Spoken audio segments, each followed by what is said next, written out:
Mirzani hujan-hujanan pakai baju ketat, badannya jadi sorotan. Nikita Mirzani hujan-hujanan pakai baju ketat, bentuk badannya banjir pujian. Kehidupan Nikita Mirzani kerap menjadi perbincangan publik.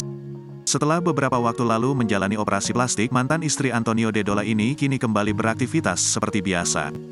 Dia bahkan tetap santai berjalan-jalan di tengah cuaca hujan menggunakan pakaian ketat meski wajah bengkaknya belum sepenuhnya pulih usai melakukan operasi.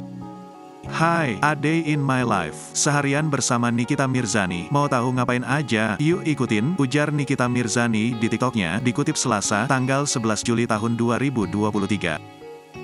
Ibunda Laura Mezzani tersebut lantas memperlihatkan kegiatannya selama seharian. Dengan mengenakan crop top berwarna putih ketat yang dipadukan dengan celana berwarna krem, Nikita Mirzani pergi menuju klinik tersebut. Sesampainya di sana, Nikita Mirzani pun langsung melakukan perawatan wajah. Setelah selesai, ibu tiga anak ini pun mengaku senang. Pasalnya, hasilnya membuat wajah Nikita Mirzani menjadi bersinar. Unggahan kesehariannya itu pun menjadi sorotan publik.